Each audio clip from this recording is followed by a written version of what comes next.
This will happen to you if you don't have an emergency fund. In the city of Port Harcourt, where street vendors' aroma filled the air, lived Rotimi, a 30-year-old software developer. He was the epitome of Nigeria's burgeoning tech scene, smart, ambitious, and always chasing the next big thing.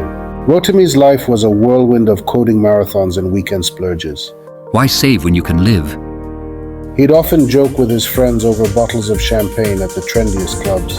One fateful morning, as the sun peeked through Port Harcourt's hazy skyline, Rotimi's world came crashing down. His company, a promising fintech startup, announced sudden layoffs. I'm sorry, Rotimi. His boss said, avoiding eye contact. The economic downturn hit us hard. We have to let you go. Stunned, Rotimi stumbled out of the office, his mind racing. He had no savings, no backup plan. The Nigerian economy, once booming, was now as unpredictable as Port Harcourt's traffic.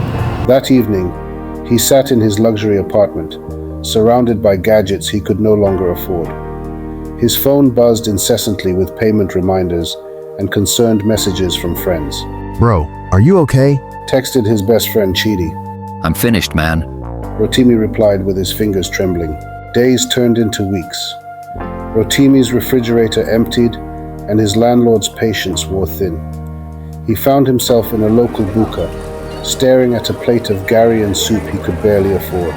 You look troubled, young man, said Mama Iyabo, the elderly owner.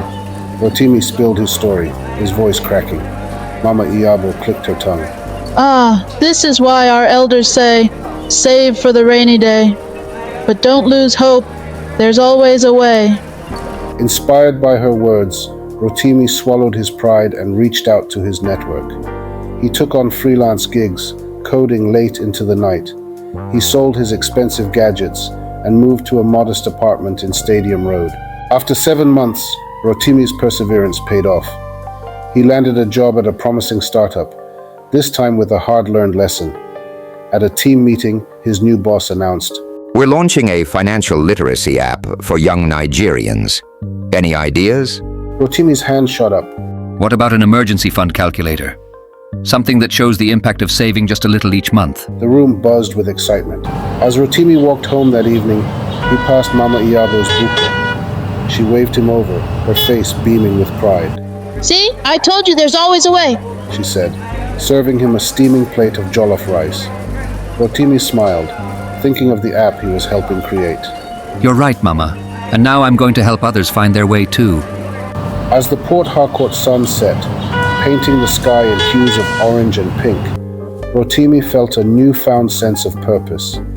He had weathered the storm and emerged stronger, ready to change not just his life, but the financial future of young Nigerians. Little did he know, his story and the app would soon go viral, sparking a national conversation about financial preparedness in Nigeria's ever-changing economy. A lot of us have gone through what Rotimi went through in different ways. Please share your experience or advice in the comment section. This will educate a lot of people. Like, share, and join our community for more financial stories and tips.